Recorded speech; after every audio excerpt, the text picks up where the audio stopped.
وسلموا على رسوله الكريم اما بعد فاعوذ بالله من الشیطان الرجیم بسم اللہ الرحمن الرحیم درود پاک پڑھیں اللہم صلی علی سیدنا و مولانا محمد معدن الجود والکرم وآلہ وصحبہ وبارک وسلم صلاۃ و سلاما علیک یا رسول اللہ صلاۃ و سلاما علیک یا حبیب اللہ صلی اللہ تعالی علیہ وسلم وعن عبادة بن الصامت قال قال رسول اللہ صلی اللہ علیہ وسلم وحوله عصابة من أصحابه بايعوني على ألا تشركوا بالله شيئا ولا تسرقوا ولا تزنوا ولا تقتلوا أولادكم ولا تأتوا ببهتان تفترونه بين أيديكم وأرجلكم ولا تعصوا في معروف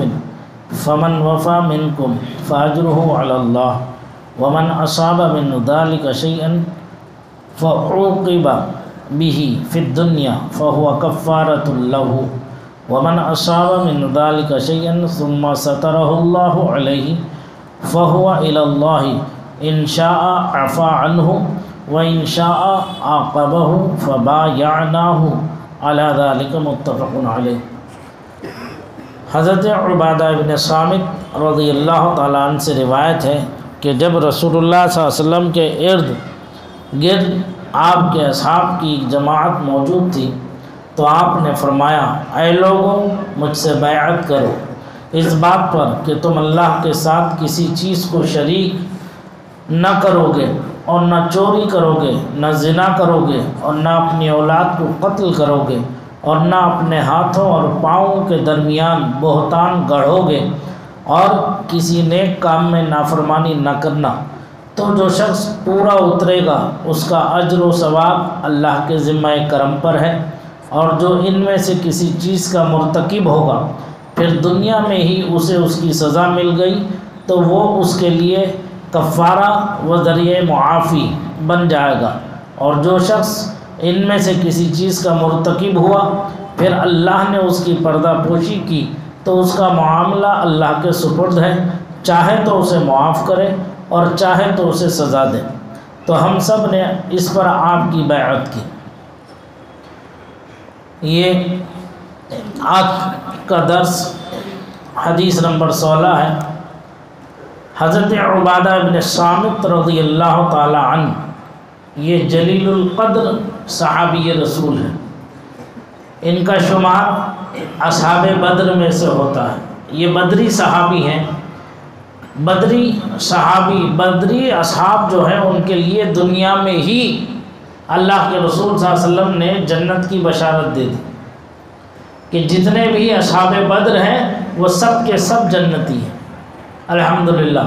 اور ایک خصوصیت آپ کی اور ہے کہ آپ کاتب وحی بھی ہیں، جو سرکار دو عالم نور مجسم صلی اللہ علیہ وسلم پر وحی کا نزول ہوتا تھا، جس میں دیگر صحابہ کرام ان آیات مقدسہ کو لکھا کرتے تھے، ان لکھنے والوں میں ایک حضرت عبادہ ابن صامت رضی اللہ تعالیٰ عنہ بھی ہیں۔ آپ دراز قد کے تھے، اچھی صحت کے، صاحب حسن و جمال شخصیت تھے۔ حضرت عمر رضی اللہ تعالیٰ عنہ کے دور خلافت میں حضرت فاروق اعظم نے آپ کو جو ہے شام کا قاضی اور معلم بنا کر بھیجا تھا۔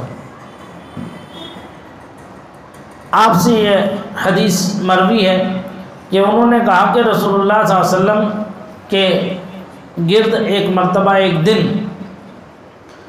مجمع تھا، حالانکہ صحابہ سرکار کو جو ہے گھیرے رہتے تھے، جیسے چاند کو ستارے گھیرے رہتے ہیں، ایسے جو ہے صحابہ کرام جو ہے سرور کائنات کے ارد گرد ہمیشہ رہا کرتے تھے۔ سرکار ایک دن تشریف فرما ہے، ایک جماعت صحابہ کی موجود ہے، حدیث پاک میں جو فرمایا عصابہ، ایک جماعت، عصابتن میں جو ہے 10 سے لے کر 40 افراد تک آتے ہیں، یا تو وہ 10 لوگوں کی جماعت تھی جو گھیرے بیٹھی تھی، یا کم از کم 40 افراد تھے جو سرکار کو گھیرے بیٹھے تھے. تو سرکار نے ایک دم ارشاد فرمایا بایعونی علی اللہ تشرکوا باللہ شیئا، کہ اے جماعت صحابہ تم میرے ہاتھ پر بیعت کرو، تم میرے ہاتھ پر بیعت کرو، مجھ سے عہد کرو اور عقد باندھو. مبایعت جو ہے بیعن سے مشتق ہے. جو شخص کسی سے عہد کرتا ہے وہ گویا اپنے آپ کو اس کے ہاتھ میں فروخت کرتا ہے. جس طرح خرید و فروخت میں ہاتھ پر ہاتھ مارتے ہیں اور خرید و فروخت کا معاہدہ کرتے ہیں، بیعت میں بھی گویا یہی چیز ملحوظ ہوتی ہے. ہاتھ میں ہاتھ دے کر اپنی وفاداری کا اقرار کرنا، اسے کہتے ہیں بیعت. بیعت کے معنی بک جانا، یعنی اب جب بیعت ہو جائے گا آدمی تو اس سے اپنے آپ پر اس کا کوئی اختیار نہیں ہوگا. اس کا اختیار اس کے ہاتھ میں ہے جس کے ہاتھ پر یہ بیعت ہو گیا. سرکار دو عالم صلی اللہ تعالی علیہ وسلم کے دست اقدس میں یہ جماعت صحابہ نے اپنا ہاتھ دے کر، آپ کے ہاتھ میں ہاتھ دے کر اس بات کا عہد و اقرار کیا، سرکار جس کا حکم خود سرکار نے عطا فرمایا کہ اے جماعت صحابہ آؤ میرے پاس اور میرے ہاتھ میں ہاتھ دے کر، یعنی مجھ سے بیعت کرو اس بات پر کہ تم اللہ کی ذات میں کسی کو شریک نہیں ٹھہراؤ گے. اللہ وحدہ لا شریک ہے، وہ یک و تنہا تھا، یک و تنہا ہے، یک و تنہا رہے گا. نہ اس کی ذات میں کسی کو شریک کرو، نہ اس کی صفات میں کسی کو شریک کرو، اور نہ ہی اس کی بندگی میں عبادت میں کسی کو شریک ٹھہراؤ. شرک کے یہ 3 دروازے ہیں، اور یہ ہے شرک اکبر. میں نے پیچھے بھی آپ حضرات کو کافی ٹائم پہلے گناہوں کا درس میں جو ہے شرک سے متعلق چند باتیں عرض کی تھی، شاید اس وقت آپ کے ذہن میں حاضر نہ ہو. شرک جو ہے یہ جو 3 طرح کا، اللہ کی ذات میں، اس کی صفات میں اور اس کی عبادت میں کسی دوسرے کو ویسے ہی ماننا جیسے کہ اللہ پر ایمان رکھتے ہیں، برابر کا جاننا اللہ کے ساتھ، تو یہ ہے شرک. شرک اکبر یہ معاف نہیں ہوگا جب تک کہ سچے دل سے وہ توبہ نہ کر لے، اللہ کو خالص نہ جان لے. سمجھ میں آئی بات؟ تو یہ شرک اکبر ہے، بڑا شرک. ایک چھوٹا شرک ہے جسے شرک اصغر کے نام سے یاد کیا جاتا ہے، وہ ہے ریاکاری. ریاکاری تو آپ حضرات سمجھتے ہی ہیں، ہاں؟ وہ شرک اصغر ہے. سرکار نے یہاں جو فرمایا کہ جو ہے اللہ کے علاوہ کسی چیز کے، اللہ کو کے ساتھ جو ہے کسی چیز کو شریک نہ کرو، تو اس کا مطلب یہ ہے کہ بت پرستی میں یا ریاکاری میں اس کا شریک کسی کو نہ ٹھہراؤ. ریاکاری کرنا بھی یہ شرک ہے، شرک اصغر ہے. اور اس کی عبادت میں، اس کی ذات میں، اس کی صفات میں کسی دوسرے کو برابر کا شریک ماننا یہ شرک اکبر ہے. سرکار نے جو فرمایا کہ اس سے بچو، اس سے بچنے کا عہد کرو میرے ہاتھ پر.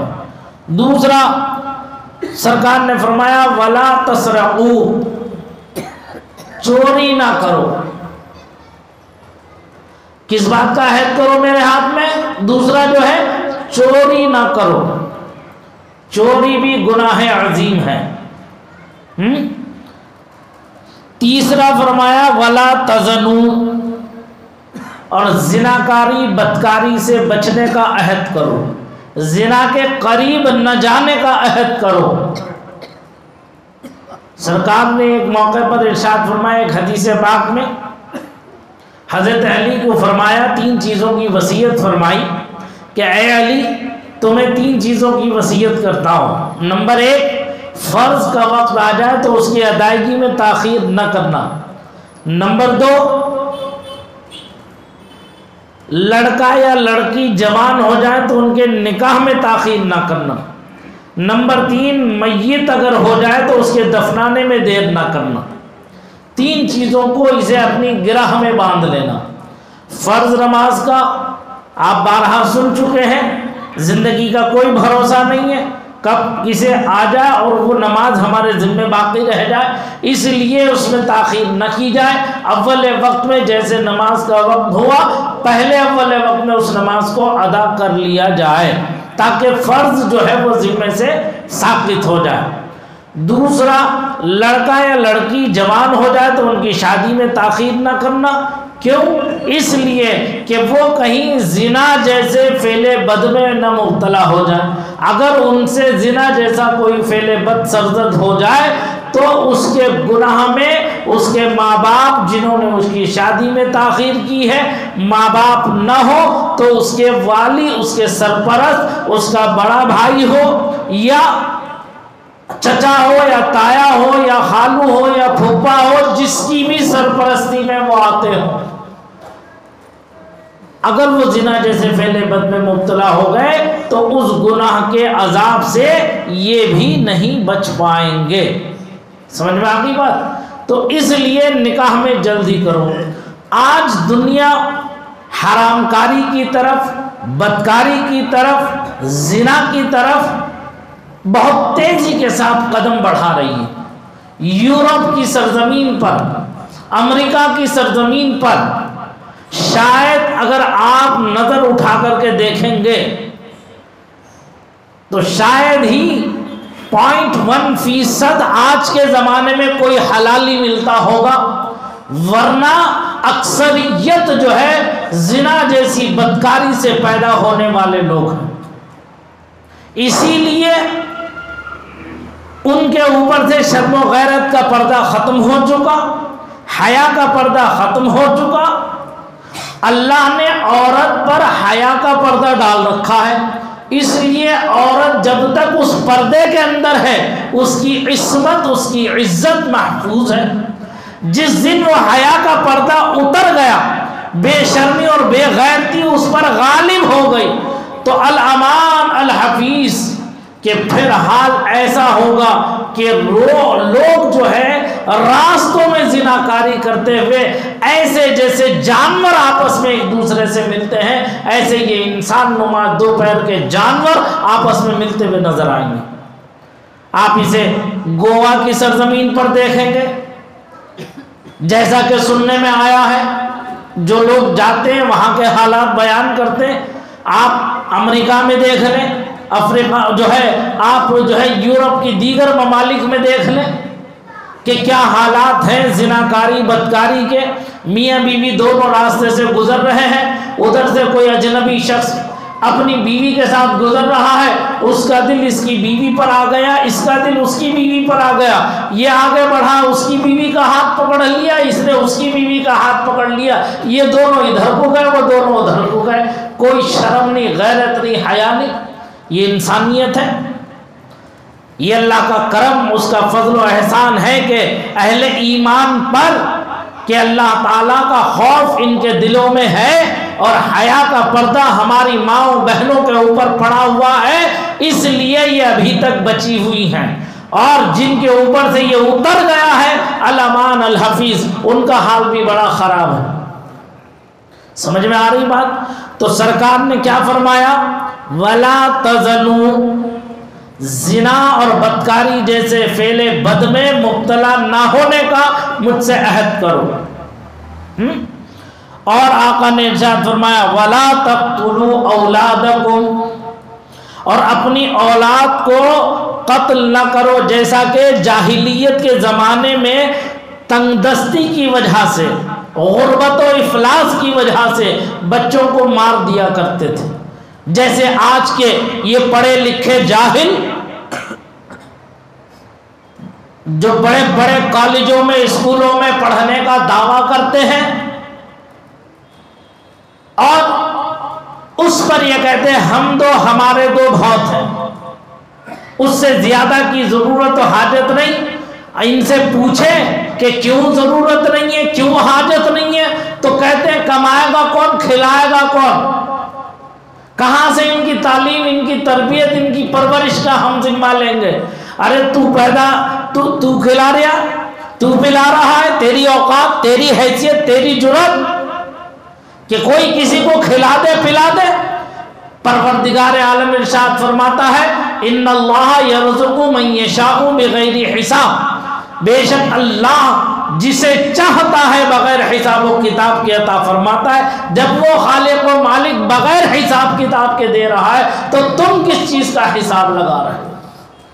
قرآن فرماتا ہے وما من دابۃ فی الارض الا علی اللہ رزقها، پتھر کے اندر جو کیڑا ہے اس کا بھی رزق اللہ نے اپنے ذمہ کرم میں لے رکھا ہے. تو اب یہ بتاؤ پتھر کے اندر جو کیڑا ہے اسے رزق کون پہنچا رہا ہے؟ یہ جو چرندے پرندے جو ہیں صبح اپنے گھونسلوں سے بھوکے پیٹ نکلتے ہیں، ان کی کون سی فیکٹری ہے، کون سی کھیتی باڑی ہے، کون سی جائیدادیں ہیں کہ یہ نکلتے تو بھوکے پیٹ ہیں صبح؟ لیکن کوئی پرندہ اپنے گھونسلے پر رات میں جب پہنچتا ہے تو کوئی پرندہ بھوکا پیٹ اپنے گھونسلے میں نہیں جاتا ہے، حتیٰ کہ اپنا پیٹ بھر کر اپنے جو بچے ہیں اس کے، چڑیا کے، کبوتر کے، باز کے، چیل کے، کوے کے، کسی بھی پرندے کو آپ لے لیں، حتیٰ کہ وہ پرندے اپنے بچوں کا بھی رزق لے کر کے پہنچتے ہیں اور اپنے بچوں کو وہ رزق کھلاتے ہیں پلاتے ہیں. تو ان کی انہیں کون رزق دیتا ہے؟ کون دیتا ہے انہیں رزق؟ تو یہ ماننا پڑے گا کہ کوئی ذات ہے جو اس کار عالم کو چلا رہی ہے، کوئی ذات ہے جو نظام عالم کو چلا رہی ہے، تو اسی ذات کا نام نامی اسم گرامی اللہ وحدہ لا شریک. آج ہم اللہ کی ذات پر یقین نہیں رکھتے. کلمہ تو پڑھ لیتے ہیں، نماز پڑھ لیتے ہیں، روزہ رکھ لیتے ہیں، حج کر لیتے ہیں، زکوٰۃ دے دیتے ہیں، محلے میں نام و نمو کے لیے صدقات و خیرات کر لیتے ہیں، لیکن جیسا یقین اللہ کی ذات پر ہمیں ہونا چاہیے ایسا یقین اللہ کی ذات پر نہیں. اسی لیے آج ہم پریشان حال ہیں، بدحال ہیں، بے چین ہیں، در در کی ٹھوکریں کھانے پر ہم مجبور ہیں. کوئی ہمارا پرسان حال نہیں. ہم جس کے پاس بھی دکھ اور درد لے کر کے جاتے ہیں وہی ہمیں ٹھوکر مار کے دور کر دیتا ہے، اور ہم جس سبب پر تکیہ لگا کر کے بیٹھتے ہیں وہی سبب ہمارا ہمیں دھوکہ دے دیتا ہے. تو سرکار مفتی اعظم قطب عالم نور اللہ مرقدہ نے فرمایا تھا کاش کہ لوگ اسباب کی طرف توجہ کرنا چھوڑ کے مسبب الاسباب کی طرف لو لگا لے تو سبب خود بخود پیدا ہوتے چلے جائیں گے تمہارے. تو مفلسی کے ڈر کی وجہ سے اپنی اولاد کو قتل نہ کرنے کا عہد آج فیشن ہو گیا ہے. 2 بچوں سے زیادہ بچے نہیں چاہیے، اس کے لیے دوائیوں کا استعمال کر رہے ہیں کہ ہم صحبت کریں گے تو صحبت کا اثر ظاہر نہ ہو، نطفہ نہ ٹھہرے، حمل قرار نہ پا جائے. اس لیے ڈاکٹروں نے آج نئے نئے طریقے کے انجیکشن ایجاد کر دیے ہیں. وہ جاتے ہیں، لوگ انجیکشن لگا کے آ جاتے ہیں، یا جو بازار کے اندر چیزیں دستیاب ہیں ایسی جو بچے کے تولد کو روکنے کے لیے ہیں ان چیزوں کا استعمال کر لیتے ہیں. لا کے کوشش کر لے، ان سب چیزوں کے باوجود بھی آج سائنس حیرت میں ہے. اتنے انجیکشن لگا کر، اتنے نیرود کا استعمال کر کے، دوائیوں کا استعمال کر کے پھر بھی ان کی اولاد ہو جاتی ہے، حمل ٹھہر جاتا ہے. تو یہ حیرت میں ہے. ارے اللہ جسے رکھے اسے کون چکھے گا؟ اللہ جب دے رہا ہے اس کی نعمت کو کیوں ٹھکراتے ہو؟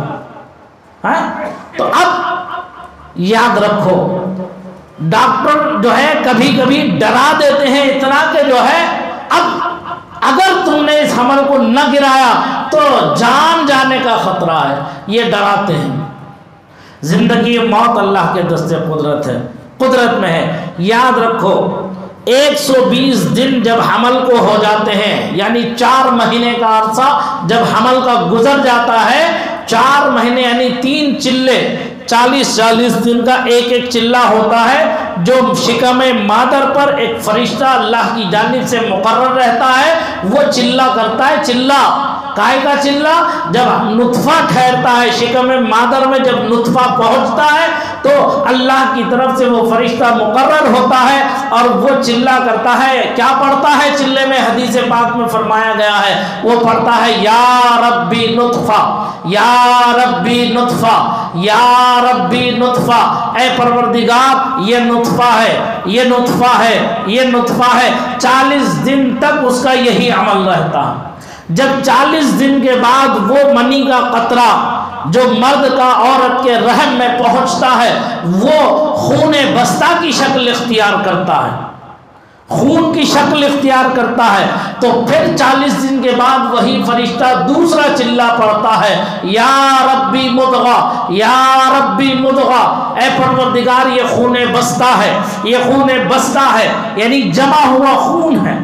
یہ 40 دن تک پھر وہ فرشتہ چلا کرتا ہے شکم مادر پر، اور جب 80 دن پورے ہو جاتے ہیں، 81واں دن جیسے شروع ہوتا ہے، وہ خون بستہ جو ہے ایک گوشت کے لوتھڑے کی شکل اختیار کر جاتا ہے، ایک گوشت کے لوتھڑے کی شکل اختیار کر جاتا ہے۔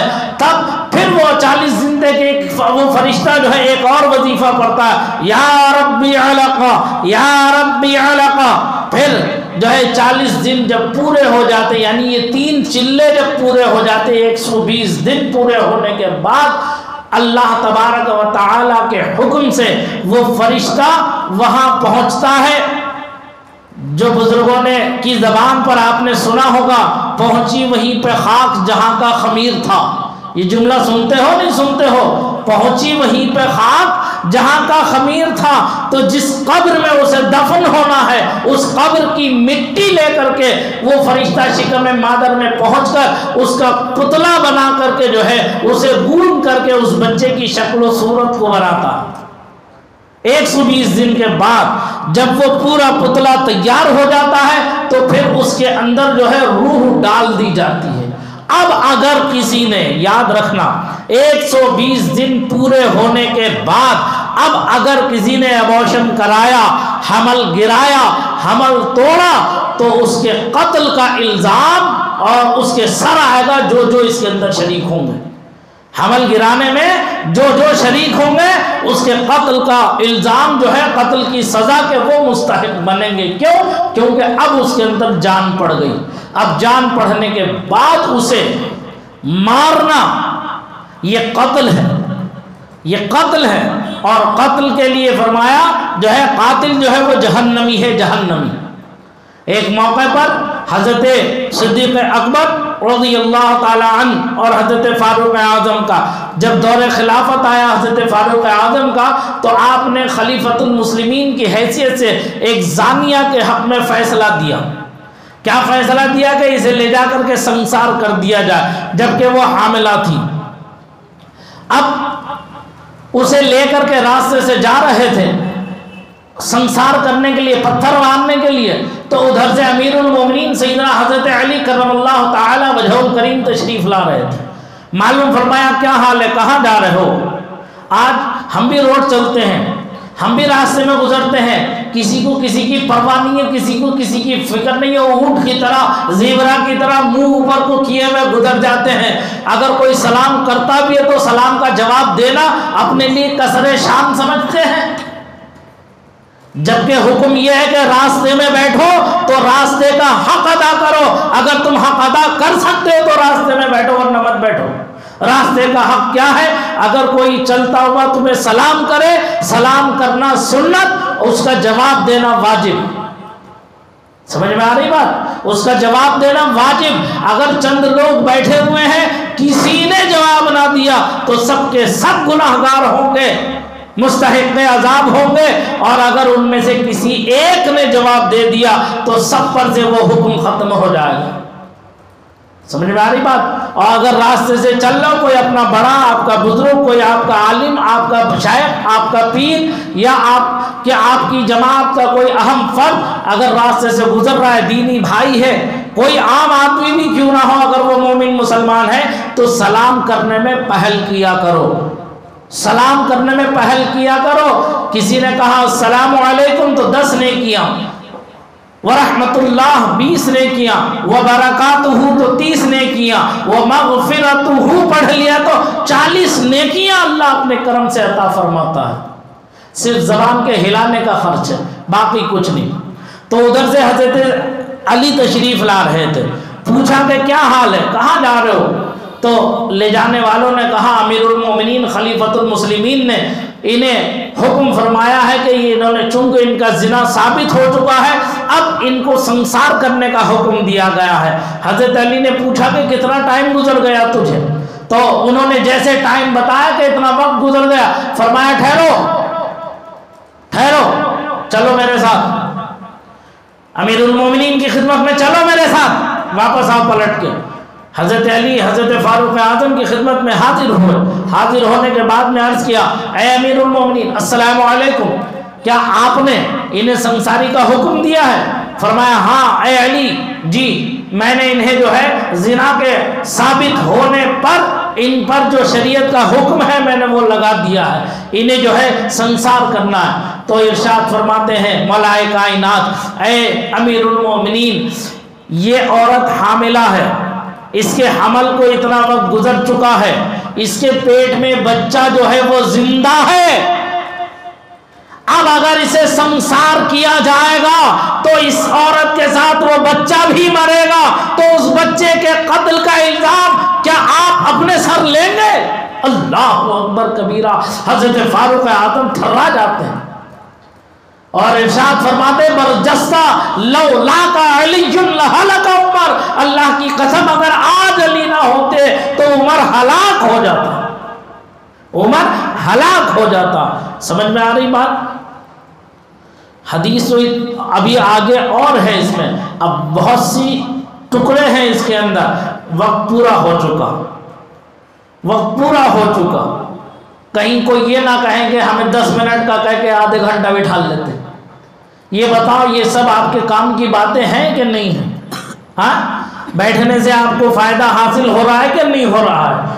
اللہ تعالیٰ آپ کے علم و عمل میں برکت عطا فرمائے، رزق میں برکت عطا فرمائے، خاندان و آل و اولاد میں برکت عطا فرمائے۔ یاد رکھو جتنا سن رہے ہو، جتنا سیکھ رہے ہو، اپنے گھر جا کر بھی اپنے بچوں کو بٹھا کر ہی کم سے کم اپنے بچوں کو سنایا کرو۔ پہلے دادا دادی نانا نانی جو تھے، نواسے نواسے پوتی پوتیوں کو اپنی گودیوں میں لے کر سلانے سے پہلے انہیں کچھ دین کی باتیں بتایا کرتے تھے، کچھ خاندان کے بزرگوں کی باتیں بتایا کرتے تھے، ان کی ہمت بڑھاتے تھے، ان کو جری اور بہادر بنانے کی باتیں ہوتی تھی۔ آج تو بزدل بن رہے ہیں ہمارے بچے، آج ہمارے بچے بزدل بن رہے ہیں، اس لیے ہم ہر جگہ پسپا ہو رہے ہیں۔ کاش کہ ہم اپنے اسلاف کا وہ طریقہ واپس لیا ہے اپنے گھروں کے اندر، تو ہمارے بچے بزدل نہیں ہوں گے، جس کا فائدہ دوسرے اٹھا رہے ہیں بزدل سمجھ کر کے۔ سمجھ میں آ رہی بات؟ تھوڑی سی بات ہوتی تو سب سے پہلے گھر میں گھس کے کنڈی لگ جاتی ہے، یہ نہیں دیکھتے۔ کہتے ہیں لوگ کہتے ہیں کوا کان لے گیا تو لوگ کوے کے پیچھے بھاگنا شروع ہو جاتے ہیں کہ کوا پکڑو کوا پکڑو۔ ارے میرے حضرت کہتے تھے عقل مند پہلے یہ تو دیکھ لے کہ تیرا کان تیرے پاس ہے بھی یا نہیں ہے، تبھی تو پکڑے گا کوے کو جا کر کے۔ پتہ چلا کہ کان اپنے پاس ہے، کوے کے پیچھے بھاگے جا رہے، یہ بے وقوفی ہے نہیں ہے؟ تو جو باتیں یہاں سیکھو، سمجھو، سنو، اپنے بچوں کو جا کے بتاؤ اور اپنی بیویوں کو بھی بتاؤ، اپنی بیٹیوں کو بھی بتاؤ، اپنی بہنوں کو بھی بتاؤ، اپنی ماؤں کو بھی بتاؤ۔ کیوں؟ انہیں دین کون سکھائے گا؟ ان کے لیے انتظام آپ نے کیا کیا ہے دین سیکھنے سمجھنے کا؟ کم سے کم جو بات آپ یہاں سن رہے ہو وہی بات جا کر انہیں بتا دو، تاکہ ان کے کان میں پڑھی ہوئی بات اچھی رہے گی، محفوظ رہے گی، وہ بھی کچھ دین کی طرف کو رغبت کریں گی۔ سمجھ میں آ رہی بات؟ تو اللہ تعالیٰ مجھے آپ سب کو جو ہے اس پر عمل کی توفیق رفیق عطا فرمائے۔ آج کتنی باتیں آپ نے سنی؟ کئی باتوں کا ذکر آ گیا، حالانکہ بہت سی باتیں، جس میں نمبر 1 سرکار نے جو بیعت لی سرکار نے کن کن باتوں پر لی؟ بتاؤ نمبر 1 ابھی سنا آپ نے، شرک سے، دوسرا جھوٹ سے، ماشاءاللہ اللہ برکت دے آپ کے حافظے میں، تیسرا چوری سے، تیسرا کیا ہے؟ چوری سے، پہلا شرک، دوسرا چوری، دوسرا کیا ہے؟ چوری، تیسرا کیا ہے؟ زنا، تیسرا کیا ہے؟ زنا، چوتھا کیا ہے؟ اولاد کو قتل کرنا۔ 4 باتیں۔ نمبر 1 بولو گے تبھی تو گھر جا کے سمجھاؤ گے، تو بتا دو جلدی سے تاکہ چھٹی ہو جائے درس کی، درس کا ختم ہو، جلدی سے گھر چلے ہم بھی آپ بھی۔ پہلا شرک، دوسرا چوری، تیسرا زنا، چوتھا بچوں کو قتل کرنا۔ اللہ آپ کے علم میں برکت عطا فرمائے۔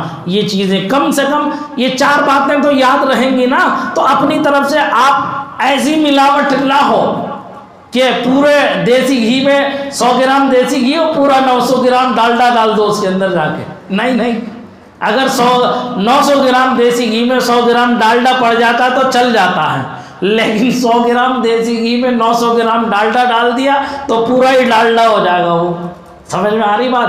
تو اپنے ذہن سے سمجھانے کی کوشش کرو، اور جو ہے ذہن حاضر رکھا کرو درس کے ٹائم پر۔ نمبر 1، نمبر 2، نمبر 3، نمبر 4 بچوں کا قتل، اولاد کا قتل، ٹھیک؟ اللہ تعالیٰ آپ کے علم و عمل میں برکت عطا فرمائے، حافظ میں برکت عطا فرمائے۔ میرا آپ کا یہاں سب کا جمع ہونا اپنی بارگاہ میں قبول فرما لے، اور ہم سب کے لیے اس محفل کو ذریعہ بخشش اور نجات اور مغفرت کا سامان بنا دے، ہم سے راضی ہو جائے، ہم سے وہ کام لے پروردگار جس سے تو راضی ہو، تیرا حبیب راضی ہو۔ الہ العالمین ہمارے دلوں میں ہر اس کام کی نفرت پیدا کر دے جس سے تیرے حبیب کی ناراضگی کا باعث بنے۔ استغفر اللہ ربی من کل ذنب واتوب الیہ، وآخر دعوانا ان الحمد للہ رب العالمین، الی یوم الدین برحمتک یا ارحم الراحمین، بحق لا الہ الا اللہ محمد